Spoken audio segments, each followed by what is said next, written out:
Hello, this is Spartan Commander, and this is the 189th Rome Total War Brotherhood game that I put onto YouTube. Just before I announce the teams, I've got a small announcement to make, and that is that I'm very pleased and amazed to be able to tell you that this Brotherhood YouTube battle channel has just exceeded 30,000 views. I'm just, when we started this channel about 2.5 years ago now, I don't think we probably ever thought we'd get to 30,000 views and 189 games. And I'd like to thank you all very much for watching our battles, and I hope you still enjoy them as much as you ever did, as we always try to put the best battles that we have on for you to watch. Okay, the team I'm in today consists of Brotherhood member Uther, who has bought the Britannia faction.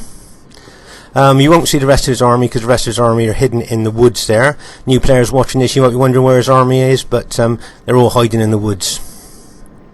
And then we have Brotherhood member Steve Longshanks, who has bought the Rome Julii faction. And then we have Brotherhood member Lion Dwarf, who has bought the MACEDON faction. And then myself, Spartan Commander, who has also bought the Rome Julii faction. As you can see, this battle is not fought on the usual flat map. This is fought on the Pripyat Marshes battlefield. Should be a good one for you to watch. Hope you enjoy it. And here is the other team. We have Brotherhood member Cal, who has bought the Rome Brutii faction. And then we have Brotherhood recruit the Terrible Turk, who has bought Germania. Now just have a little look at Terrible Turk's Germanian army there. As you can see, he's got a lot of chosen archers. Now these chosen archers have got long range and do a lot of damage, so they're pretty good. And I see he's got the chosen axemen. Now these chosen axemen have got effective against armor axes, and used correctly can cut a swathe through Roman ranks. They are quite formidable infantry. And then we have the Night Raiders. Now the Night Raiders are tough infantry in their own right, but they've also got a fear factor that lowers morale of enemy troops. So they're pretty good troops in their own right there. And then we move on to the infamous Berserkers. These Berserkers are based on real historical characters. These men often took a cocktail of drugs, or got drunk, or had mental health issues, and when they went into battle they literally went berserk. And this game reflects their fierceness with the statistics that these troops have got.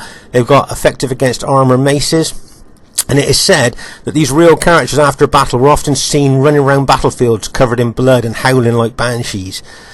And then we have the Gothic cavalry here. Now this Germania Gothic cavalry are great cavalry. If you look at their specifications, they're very underrated, I mean. So they are very good army there, I think, that Germania army.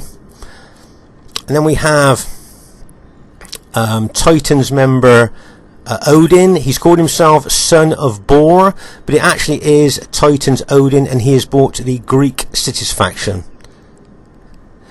And then we have RTW player Indy. A lot of you know Indy, a really good 31k player, and he has bought the Rome SBQR faction. So that's a pretty good team to me. At this stage of the battle, I thought we'd have a look at Uther's Britannia army. As you can see, he's got the chariots here, and these chariots, pound for pound, I believe, are the best chariots in the game. They've got really good statistics. They do a heck of a lot of damage. Also, they've got the fear factor, like all chariot factions. Factions have, but also they don't run amok. So when they get routed, they just leave the battlefield like any other units. They don't attack both friend and foe alike, like a lot of other chariot units do. And then Uther usually brings a light cavalry, barbarian mercenary cavalry here. They're only light cavalry, but he uses them extremely well in attacking soft targets, like hitting enemy archers, going into the back of engaged enemy troops. They're tough and they're fast. So nice to see Uther bringing a good combination of cavalry there, chariots and that light cavalry. And looking at his infantry, you can see he's got the Britannia's elite infantry, the chosen swordsmen. They've got good statistics, good specifications, and they're quite formidable. And he's also got the woad warriors. They're obviously a bit cheaper than the chosen swordsmen, but they're tough, and they've got good specifications as well. And then we go into the head hurlers. Now if you look at the head hurlers here, you can see they actually wear heads on their belts as well as carrying them. In real life, the head hurlers used to dip the enemy heads into lime before they threw them, and then if those heads touch skin, enemy skin at all, it would cause terrible burns. So that's what the head hurlers used to do in reality there. So there's the, as you can see, they're carrying the heads there ready to throw. So that's the Uther's Britannia army there, and it should be interesting to see how well they do. Should be a great battle for you to watch with so many factions in. At this very early stage of the battle, I just thought I'd give you show you what the general disposition of the armies are. You can see here Terrible Turk's Germania army here. He would love to take that Germania army into the woods, where his units would get a woods bonus, the same as the Britannia, our Britannia ally would if they were fighting in the woods. But those German berserker units are so tough, we don't want to give them woods bonus as well. So if you notice, we've pulled our team out into the open plains area rather than fighting in the woods. That would give Germania that woods advantage there. So we're hoping to draw them all out into the open for this battle. At this stage of the battle here, you can see that I'm moving my infantry forward there.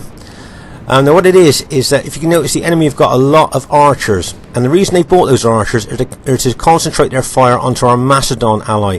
As you know, Macedon units, pike units, are very susceptible to archer damage, and that's why they've bought so many archers to kind of target our allies' pike units there. So if you notice, I've moved my infantry forward there, probably with a view there to try and, if possible, soak up some of the enemy archer fire. So there's a view of the enemy team there. This is very early stage of the battle. As you say, we haven't even got engaged. We're not even engaged yet with the enemy. So it's a very early stage of the battle, and it's just showing you the general disposition. As you can see, our Macedon ally has brought his Cretan archers forward there. To try and combat the other enemy archers there. If you notice there's a slight slope. If you notice, looking at the map there, and the enemy are on the higher part of that slope, so their archers will have more impact than our archers there, and so they've got a slight advantage there on that slope. Right, if you notice there, I've moved my infantry a little bit more forward again. As I say, what the plan is here is for my infantry to try and soak up as much of the enemy archer fire as I can there, to try and stop our Macedon allies' archers being killed, because as you can see there, the enemy have got a big advantage with their archer numbers there. There's a shot of their Cretan archers firing into us there.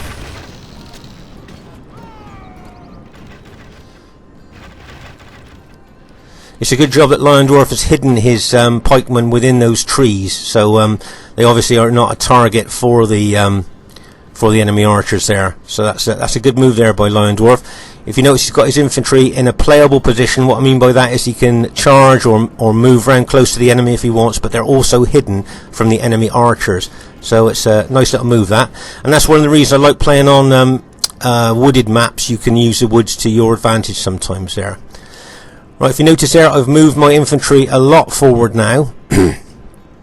As I say here, the plan by the team there was for me to move my infantry forward, so I would, as I said, try and soak up as much of the archer fire as I could there. But I am in quite an exposed position there, quite a long way out in front of my allies if the enemy's decided to do a big attack. Right, if you notice, can you see the Greek cities on my right are gradually moving their pikemen and archers round to my right flank here, probably with a view to be able to shoot me in the flank. If they can start firing arrows into the flank of my army, which is one of the weak spots of any unit on RTW, then that's what they'd like to do. And the way that those Greek cities Spartans and those Cretan archers are moving, that's where I think they're going to move a little bit further around to the right flank there to get more of an angle on my right flank. So I'll have to watch that. I may even have to turn my infantry slightly to kind of cut down on the angle.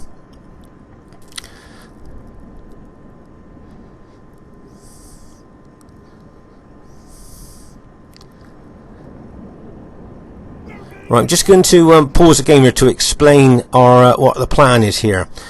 What Steve and Uther, with those two armies, are going to do, they want to hit Cal here. This is a battle plan. We want to hit Cal, and what I'm going to do with that, my army, is become like a blocking force. I'm going to come across sideways onto Cal, facing downwards towards the SBQR and Greek cities enemy armies there, to kind of, as I say, to kind of be a blocker, while Steve and Uther charge into Cal's Brutii army there.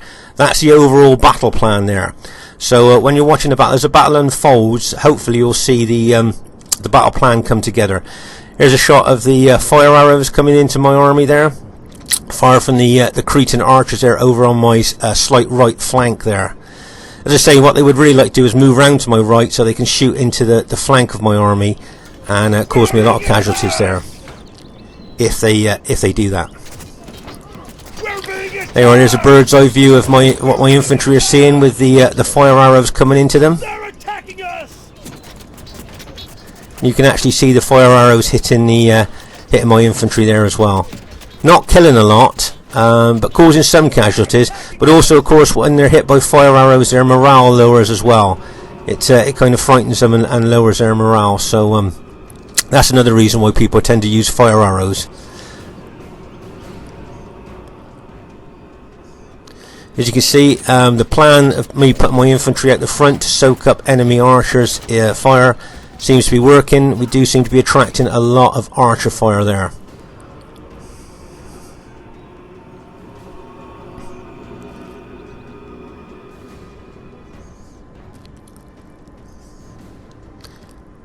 So as I say, you can see the Greek cities, Cretan archers moving off around a little bit more to the right, backed up with their Spartan pikemen there, so they know we won't be able to attack them there.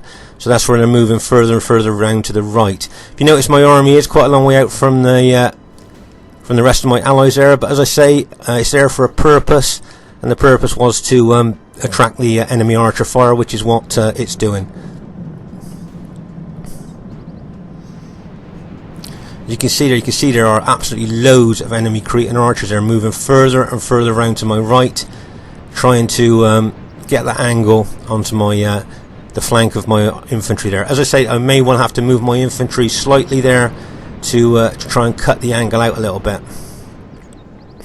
That would be probably a wise thing to do. Right, you can see the amount of fire arrows going up. Right, can you see I'm actually moving my army slightly around to the right. They're just trying to cut the angle down a little bit for those enemy archers.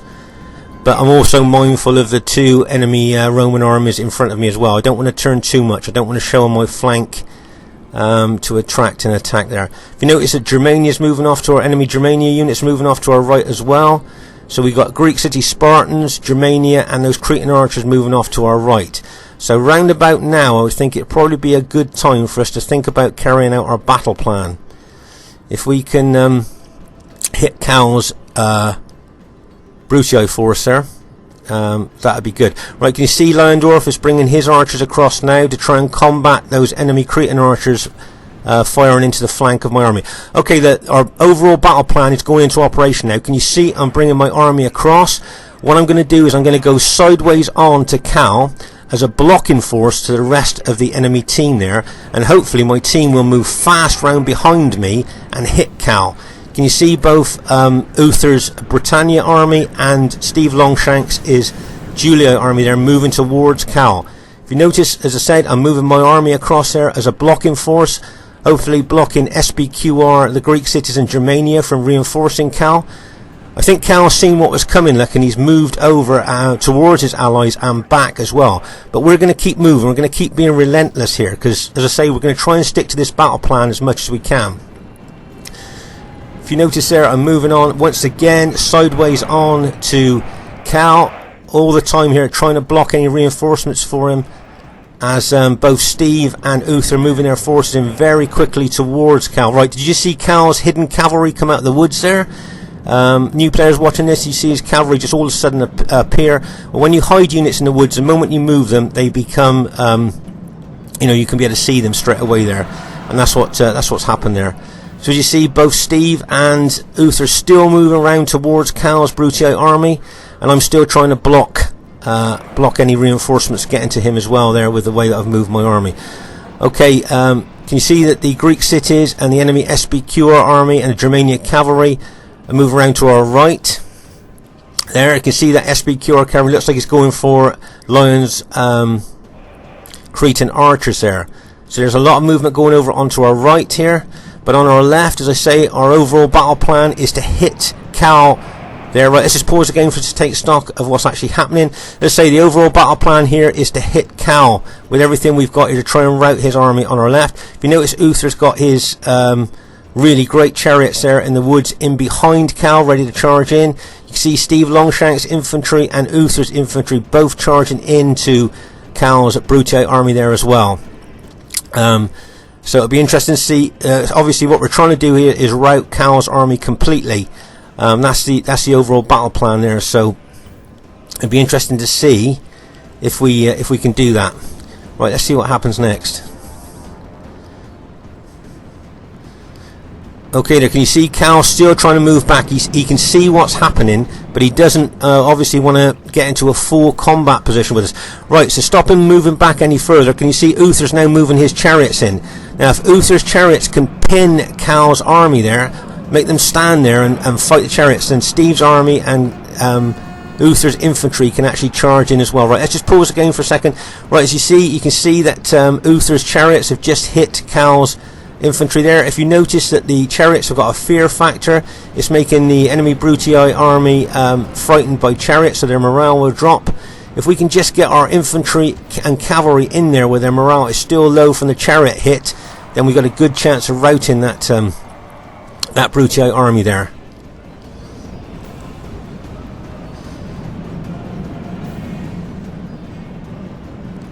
So you see we're charging in there.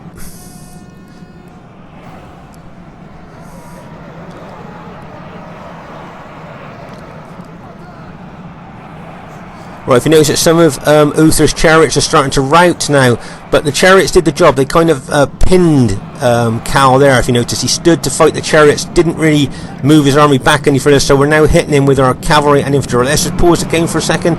As you see here, Steve's infantry and Uther's infantry are both charging into Cal. If you notice, I've charged my infantry in as well there into Cal's infantry, and Steve's got some units out there now. He's become the blocking force, stopping the enemy SBQR army from coming in to reinforce Cal. So he's kind of blocked has become the blocking force there while the rest of us charge in. Right, if you can see here, Lion Dwarf has broken cover from those trees and is seen a tactical advantage here and is coming in behind the enemy SBQR infantry. Nice move there by Lion Dwarf, bringing his pikemen out there to hit him in the rear. As you can see, there's a lot going on all over the battlefield at the moment. As I say, trying to get it all for you to see, so you can appreciate the scale of the battle as it unfolds. Okay, let's. As you can see, the Germania force in the woods are running up to this flank as well now.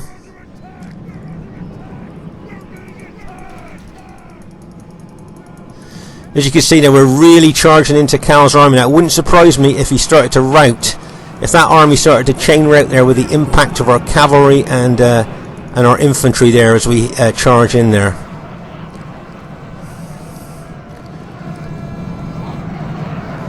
Remember what our original battle plan was to take out Cal's army. So, right, there you can see now. Right, let's just pause the game for a second to take stock exactly what's just happened. Right, can you see our armies have charged into Cal's army there and have now routed all of Cal's Brutii infantry, which is what the original battle plan was. But if you notice, there are Greek cities units in behind. Right, just to show you, there's a Druid unit there. Uther's brought a Druid unit, and that's to increase the morale of the Brits. It's always important to bring a morale-giving unit to the barbarians because their morale is not very good. So it's good to see that. Okay, so there's a general overview of the battle there. As you can see, Cal's army is routed. If you notice, the Greek city units stood behind him are unhappy to see friends routing, which means their morale is dropping. And over here, you can see that, as I said, Lion Dwarf broke cover from the trees and are now charged into the rear of the enemy SBQR infantry. Nice tactical move there by Lion. And as you can see over here, you can see the enemy Germania cavalry and the enemy SBQR cavalry are busy killing archers. Whether that's a good tactical move or whether they should have been over helping their infantry, well, I'll leave that up to you to make your minds up about that. As you can see here, the enemy archers are firing loads and loads of arrows into our forces during the battle. But as I say, our overall battle plan was to rout Cal's army on our left flank, and that is what we've done.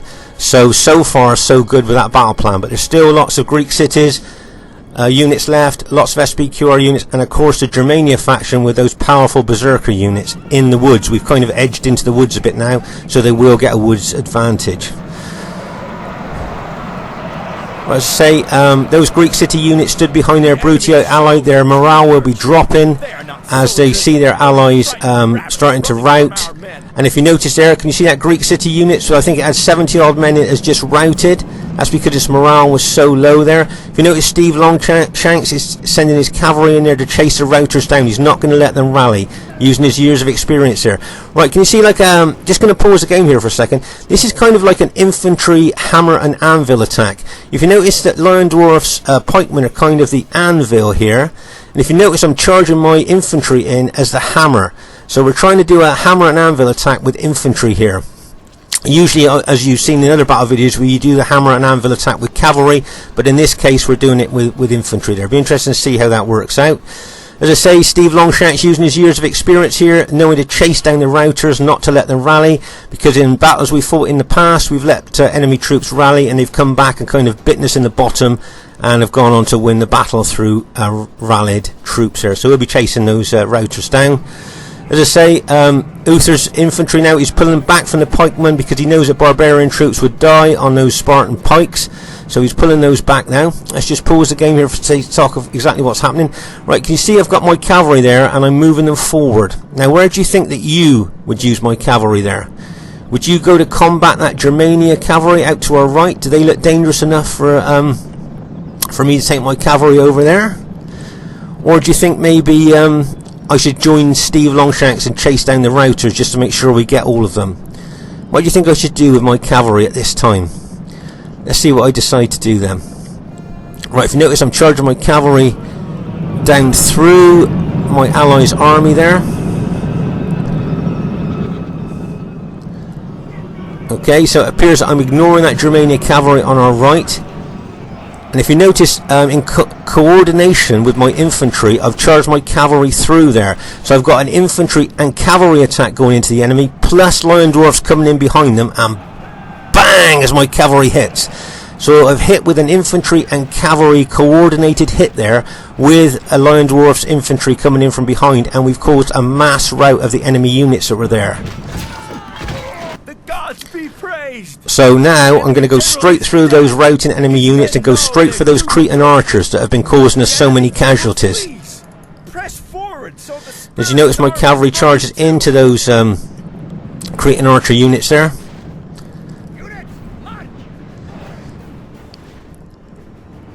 Right, can you see here, you got German cavalry charging in here into maybe the rear of our army there. Just pause again for us to take stock of exactly what's happening.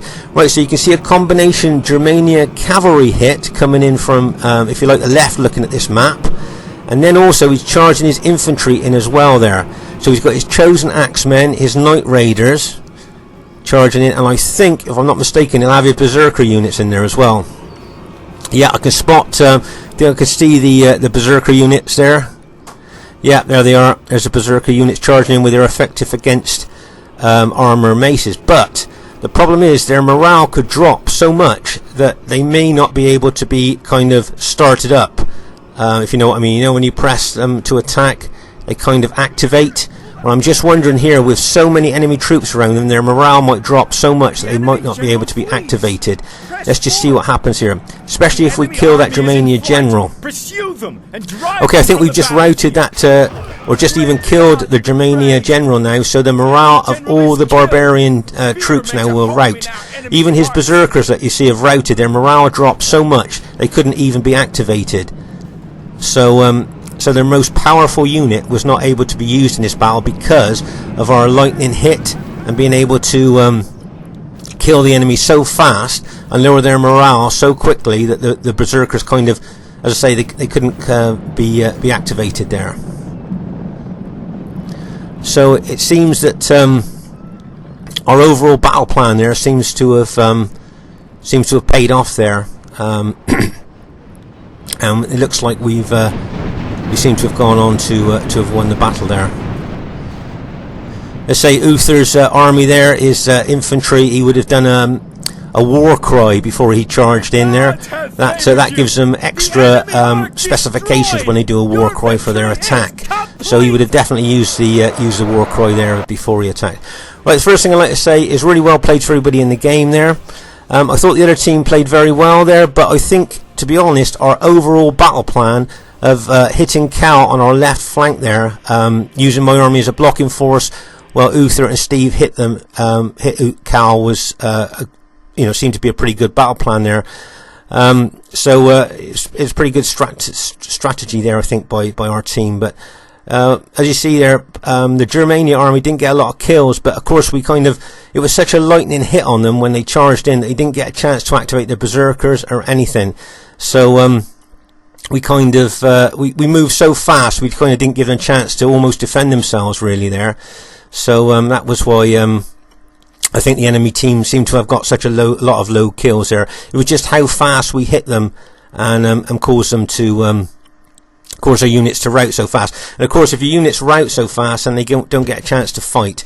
Just having a look at the kill specifications here. You notice one of my cavalry units there, I've got 627 kills. That might be the most one of my cavalry units have ever got in all the time that I've played RTW. That's quite a big kill count there for a cavalry unit. If you look at the rest of my units, nothing really outstanding there with my infantry, I don't think really. And then we have a look at Steve's July army, which is below mine. I think if I look down the page a little bit, I can see that his cavalry did well as well. There you go. If you look at his cavalry, one of his units got 353 kills. So it seems to me that our cavalry's got a lot of kills in this battle. And just like to say, once again, really well played, Ruben again. And I hope you enjoyed watching this 189th battle. As I say, it's kind of I wanted to put on a special game for our 30,000 views on our YouTube battle channel. This is Spartan Commander saying bye for now. See you soon.